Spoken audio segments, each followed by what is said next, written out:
Thank you very much, and thank you to the organizers for the opportunity to be here and present to you all today.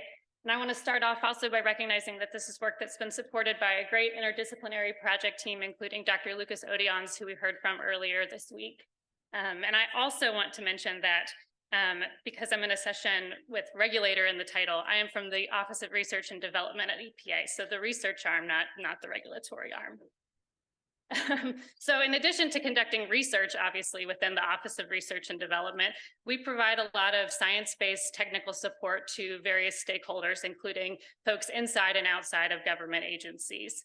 And a few things, or a number of questions that we started to get as the recognition of airborne disease transmission and the role that that played in the spread of COVID-19 became more and more apparent over the last few years was what kind of systems can we put in a school, a transit environment, healthcare settings to more effectively reduce the risk of this airborne disease transmission.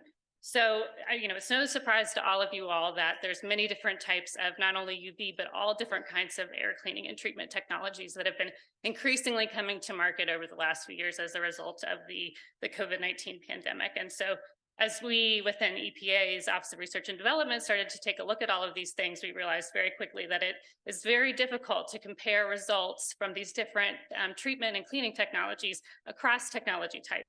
These things are all tested using different test methods, or oftentimes are tested using different test methods.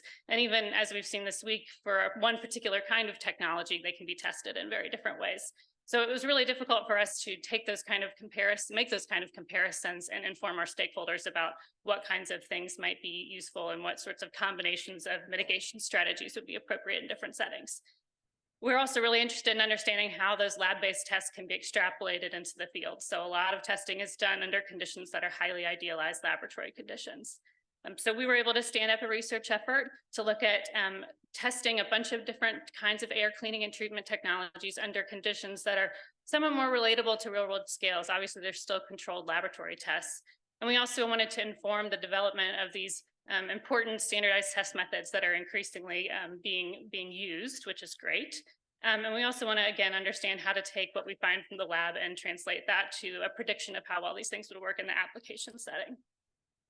So something we've been doing over the last couple of years is utilizing a large bioaerosol test chamber in our Research Triangle Park, North Carolina facility. It's 85 cubic meters. And we have worked with our Office of Air and Radiation, as well as a number of industry partners to develop a mock HVAC system. So we're able to simulate a range of different types of indoor environments. And we've primarily used MS2 to do these bioaerosol chamber tests. We aerosolize MS2 at the beginning of the test. Following that aerosolization period, we either turn a technology on or we don't for the control conditions. And then we take air samples over time and quantify that using plaque assay. So for the purposes of this short talk today, I'm going to talk about how one relatively simple change in test methodology, so whether we're aerosolizing that MS2 either in simulated saliva or deionized water, impacts efficacy that we calculate based on these chamber tests. And something else that I want to highlight and I think is really important to bring up here is that we conduct replicates of all of our tests. So there's an inherent amount of variability in working with microorganisms, and that is amplified when you're doing this in a bioaerosol test. So, how do we calculate efficacies? There's a couple different ways that I'll be talking about it today. We're all familiar with log reduction, but I want to highlight here that for the purposes of this talk, we're talking about time-matched log reduction, so time-matched control conditions that allow us to isolate that impact of the technology acting against the infectious aerosol and quantifying efficacy in that way. We can also calculate the clean air delivery rate, where we take the difference in the decay of the infectious virus with the technology on, without it on, multiply it by the volume, and we can get a value that's more easily extrapolated to other types of settings.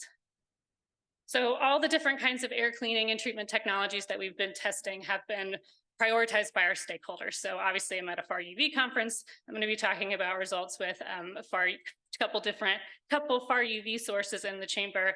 And I'm also going to be talking too about a couple portable HEPA air cleaners as to bring up a point of comparison and how these test methods and the change in test methods impacts not only a technology that's inactivating the infectious aerosol, but also capturing and reducing infectious aerosol through that capture and removal process. And so here I'm going to walk you through a few different, walk you through this graph because I'm going to show similar graphs a few times. So these are results from the test with the Far-UV device. The orange line is the amount of infectious aerosol recovered over the test period with the technology on, so the Far-UV source is on, and then that gray dashed line is the control conditions without the technology on. And then the bars across the bottom represent that difference in the time-matched recoveries for the control and test conditions. So again, what we call the log reduction. So the first thing I want to bring your attention to is that even without the technology on, we see a 99% reduction in the amount of infectious MS2 in the air.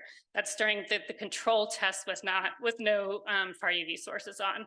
So just like Lucas mentioned on Wednesday, taking that control test natural attenuation and decay and wall losses into account is really important in terms of characterizing the efficacy that we're attributing to the technology being on. So for the purposes of this test, that 99% reduction in the control test is an order of magnitude greater than that calculated log reduction. Something else I want to highlight is that the variability, again, over a set of replicate tests is quite large. So the variability, for this one particular sampling time point is greater than the calculated log reduction at the end of the test. So again, having those replicates and calculating efficacy based on those replicate tests is something we feel very strongly about. And so now here are the results with simulated saliva instead of deionized water for the aerosolization media. And the first thing I want to draw your attention to is that the controls are a lot more stable. We see about an order of magnitude greater stability when aerosolizing in simulated saliva compared to deionized water. And that leads to a greater calculated log reduction. So even though the actual the amount of infectious aerosol is greater at the end of the simulated saliva test compared to the deionized water test, that increased stability of the control conditions leads to a greater calculated log reduction or efficacy. And so now quickly to look at the results from the portable HEPA units, same story here. The calculated log reduction is an order of magnitude lower than the decay in the control tests. And when we aerosolize in simulated saliva, we see a greater calculated log reduction based on the increased stability of the controls primarily. So now to synthesize all this, the graph on the right is just the compilation of those 4 previous graphs and the calculated log reductions. And then if we want to take a look in tabular form, again, the first thing to draw your attention to here is that there's more overall reduction when we aerosolize in deionized water over a given test period for a type of test condition. But when we look at those time-matched log reductions, the calculated efficacy is greater for the simulated saliva condition.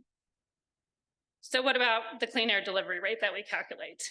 For the HEPA unit, it's about 100 feet cubed per minute, and for the Far-UV, and I should note too that these are for 2 units in the chamber.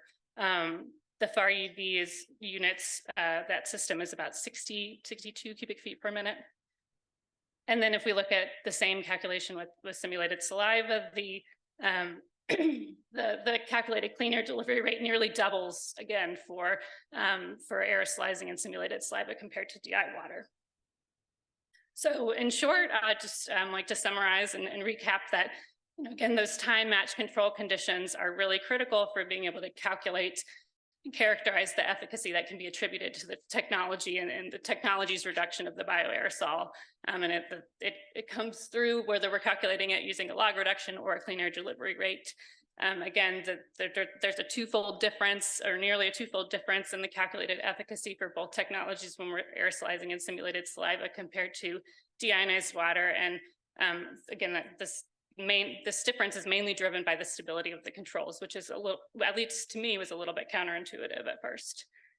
And so the last thing I'll leave you with is that under these particular test conditions with MS2 as the challenge microorganism, the HEPA units led to a greater reduction in infectious aerosol in the chamber compared to the Far-UV systems. But obviously this is a function of the test conditions. So with a different microorganism or potentially a different particle size distribution, the efficacy comparisons could change. So with that, I'm happy to take any questions.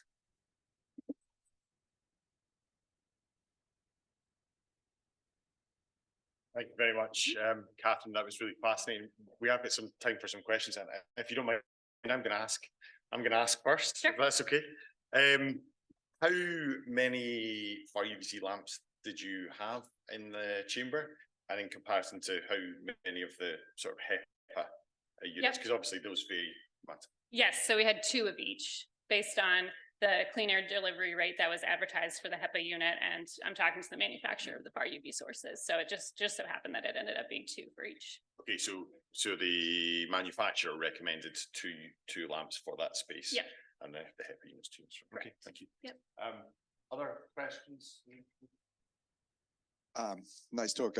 I was interested in your experimental design, where you don't have a continuous source of pathogens during the experiment, but just that you turn them off, you turn them on and turn them off. Correct. What's the rationale for that? So initially we were trying to get as much aerosol into the chamber, pump it full as high as we could, because we were looking at a bunch of different types of air treatment and cleaning technologies. So we wanted to maximize the amount of bioaerosol in the chamber. And I totally, agree that efficacy could be a function of the concentration of the infectious aerosol, but we wanted to have as big of a dynamic range as possible. So we were slugging as much MS2 in there as we could get. Thank you very much. I found the HEPA filter units kind of intriguing looking at the results. Did you try to physically count particles through APS or whatever? And was there a difference in the counts between the with and without saliva? Because, HEPA filter, it'd be physical removal. So I just don't understand the difference there. Thank you. Yeah, sure. So we have SNPS and APS measurements for all of these tests. And obviously you see a reduction in the particle concentration with the HEPA units that is greater than with the Far-UV sources. And it was a little bit interesting, or not quite as straightforward as I was initially thinking, but there is a shift in larger particle size distribution with the simulated saliva that's not as dramatic for our system as I would have expected. And so it's something that we need to look into more, but certainly there's that slight shift in the median diameter, as well as where the concentration of the infectious MS2 is. So the mass median diameter is around a micron for both the simulated saliva and DI tests, and the bulk of the infectious MS2 is in the 300 nanometer to 1 micron range for both. One very last quick question from Dawn at the. Thank you for a very nice talk. When you didn't tell us what the fluence was from these devices, because there's a variety of different things that 2 units might represent. So that's a particular interest. And since we know MS2 is a relatively insensitive organism for inactivation, it kind of begs the question that we need some way to express these results in terms of a standardized UV sensitivity, so that we can then understand what does this mean for a influenza or SARS-CoV-2 aerosol, which are much more sensitive and would give you a much different comparison between the two. How might we address that in both of those questions, so in expressing the fluence and then the relative air exchange rate? Sure. So I will say that they're the Ushio B1 modules, 2 of those that were used in the tests. And to the point about the different sensitivities of microorganisms, I absolutely agree with you. We have work that's just getting started to look at trying to wrap our heads around what kind of potential surrogates we could be using that are more representative of different types of regulatory strains. So within our BSL-2 facility, we have a health and safety practice of taking a step up in the BSL level, depending on the risk group of the microorganism. So we're not going to be aerosolizing anything in our facility over a BSL or risk group 1. So we have ongoing surface and suspension-based work to look at comparing the BSL-2 regulatory strains that EPA relies upon, and some potential BSL-1 surrogates. So hopefully, maybe down the road, we'll have some good data to share along those lines, but agree it's a really important thing to consider. Thank you Thank very you. much.